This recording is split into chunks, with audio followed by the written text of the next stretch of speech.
अगर तो गिनती सेट में शुरू हो रही हो एक से, 1 2 3 4 और गिनती जारी है, रुकेगी नहीं, इसका मतलब ये जारी है।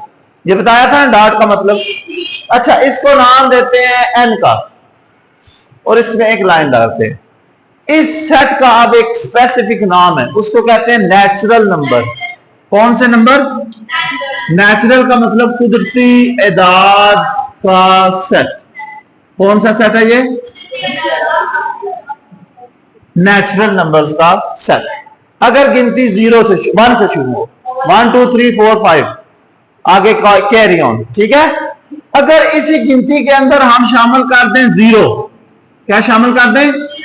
0 के बाद 1 2 3 4 और कैरी ऑन, आगे जा रहा है काम, रुकेगा नहीं। इसको W से लिखते हैं और बीच में छोटी सी लाइन डालते हैं।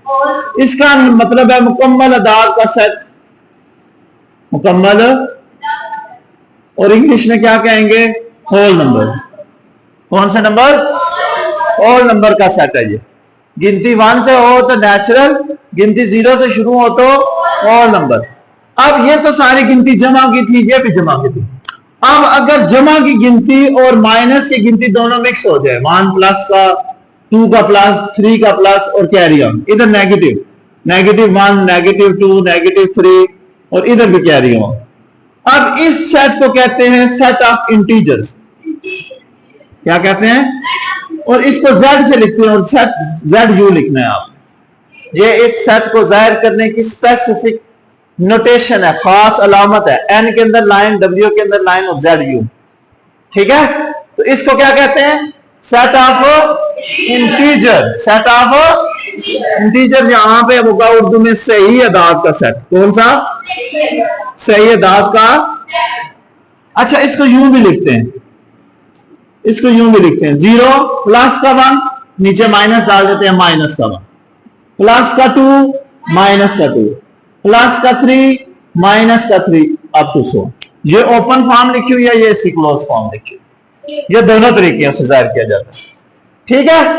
इसके बाद है प्राइम नंबर का सेट। इवन ऑड भी पढ़ लेते हैं। इवन मतलब जुफ्त अदाद का सेट। कौन सा? जुफ्त अदाद। जुफ्त अदाद का सेट आप कौन कौन? 0 प्लस माइनस भी कर दे बेशक, 2 4 6 8 10 12 आगे गिनती कह रही है।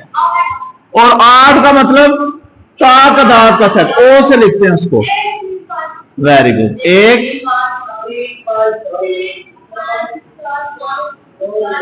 अब यहां पे एक और आता है, उसको बोलते हैं मुफरद अदाद।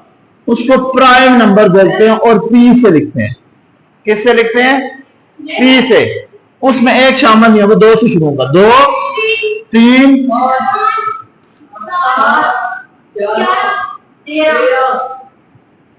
17 19।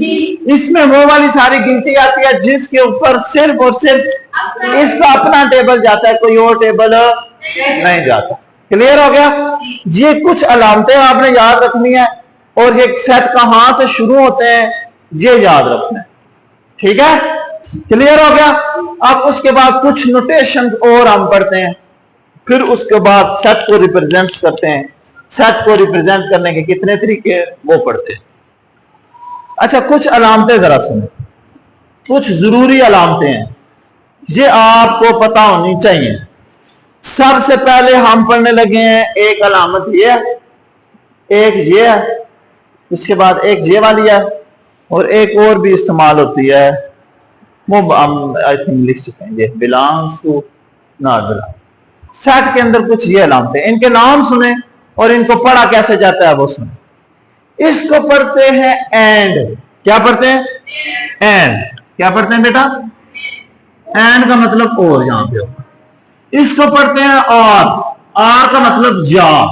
आर का मतलब क्या होगा? या। और इसको पढ़ते हैं सच दैट। क्या पढ़ते हैं? Such that. इस तरह सच दैट का मतलब क्या होगा? इसको पढ़ते हैं बिलोंग्स टू। अभी बताया था मैंने, बिलोंग्स टू का मतलब है तल्लक रखना या तल्लक रखता है। और इसको पढ़ते हैं not belong. Not belongs to, तल्लक नहीं रखता। अब ये अलामतें सेट के अंदर कब यूज होंगी? किस तरह यूज होंगी, थोड़ा सा इसके बारे में